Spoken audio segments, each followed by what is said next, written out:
Hello. ഇന്ന് ചിലർ ബീറിനൊപ്പം side ഡിഷായും എന്നാൽ ചിലർ ചോറിനൊപ്പം മെയിൻ ഡിഷായും കഴിക്കുന്ന പൊട്ടാറ്റോ ചിപ്സിന്റെ പിന്നിലുള്ള കഥ എന്താണെന്ന് നോക്കാം. ന്യൂയോർക്കിലെ ഒരു റെസ്റ്റോറൻറ്റിലെ ഷെഫായിരുന്നു ജോർജ് ക്രം. അദ്ദേഹത്തിന്റെ ഫേമസ് ഡിഷായിരുന്നു പൊട്ടാറ്റോ ഫ്രൈ. ഒരു ദിവസം ഒരു കസ്റ്റമർ അദ്ദേഹം ഉണ്ടാക്കിയ പൊട്ടാറ്റോ ഫ്രൈ വേവ് പോരെന്ന് പറഞ്ഞ് തിരിച്ചയച്ചു.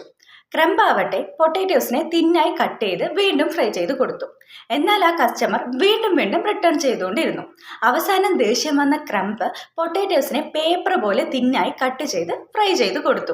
അത് ആ കസ്റ്റമറിന് ഇഷ്ടാവുകയും ചെയ്തു. അങ്ങനെയാണ് പൊട്ടാറ്റോ ചിപ്സ് ഉണ്ടായത്. ഇന്ന് അമേരിക്കയിൽ മാത്രം ഏകദേശം 1.6 ബില്യൺ പൗണ്ട്സോളം പൊട്ടാറ്റോ ചിപ്സ് ഒരു വർഷം സെയിലാവുന്നുണ്ട് എന്നാണ് കണക്കുകൾ പറയുന്നത്. ഇതുപോലെ അൺനോൺ ആൻഡ് ഇൻട്രസ്റ്റിംഗ് സ്റ്റോറീസ് അറിയാനായി ഇത് അൺനോൺ ഫയൽസ് ഇപ്പോൾ തന്നെ സബ്സ്ക്രൈബ് ചെയ്തോളൂ. ഈ വീഡിയോ ഇഷ്ടമായ ലൈക്ക് ചെയ്യൂ. പൊട്ടാറ്റോ ലവേഴ്സായ നിങ്ങളുടെ ഫ്രണ്ട്സിന് ഇപ്പോൾ തന്നെ ഈ വീഡിയോ ഷെയർ ചെയ്തോളൂ. Okay, by.